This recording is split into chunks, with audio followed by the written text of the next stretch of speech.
कि भैया हमने तो 19 मई 2011 को करवा दी थी और वो रिपोर्ट बीजेपी नहीं रिलीज कर रही।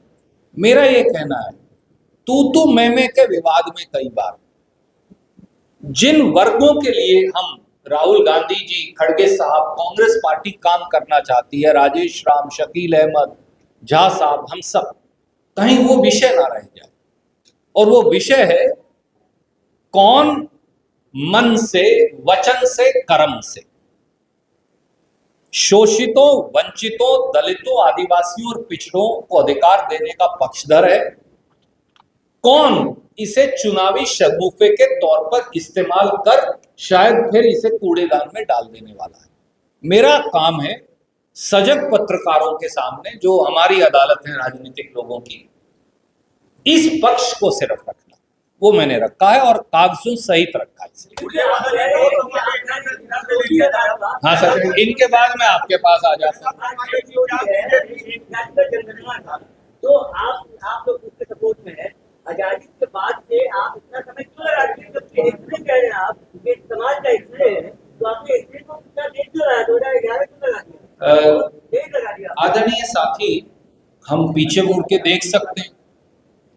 हम ये भी कह सकते हैं कि आप घर में भी जाएंगे तो आप कह सकते हैं कि मुझे अमुक चीज 6 महीने पहले खरीद लेनी चाहिए थी, या अमुक मुरम्मत घर में ये कर लेनी चाहिए थी। 5000 साल की विषमता इस देश में है, ये बात सब मानते हैं। अब आप पूछ सकते हैं कि 5000 साल पहले तुमने ये बात क्यों नहीं उठाई? तुम्हारे पूर्वज तो रहे होंगे, बात सही है आपकी, मैं आपकी बात फिर भी बड़ी करूंगा। या आपने 1947 में, आप याद करिए, जब ये देश आजाद हुआ तो इस देश में एक इंसान दूसरे इंसान को छूता नहीं था। राजेश राम, रणदीप सिंह सुरजेवाला, शकील अहमद शायद झा साहब के साथ इकट्ठे नहीं बैठ सकते थे। ये वो देश था 5000 साल से। एक कुएं से पानी नहीं पी सकते थे। एक थाली में बैठकर जैसे आज हम खाना खा सकते हैं, नहीं खाना खा सकते थे। मंच पर बैठना तो असंभव था।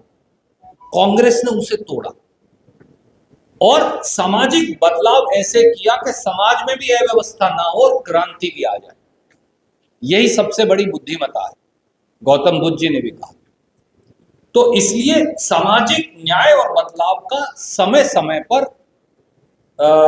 फेज और पीरियड आता है, और कांग्रेस उसके मुताबिक चल रही है। हो सकता है आपको ये लगे नहीं, ये 70 के दशक में कर जाना चाहिए था, तो मैं कहूंगा शायद आप ठीक है।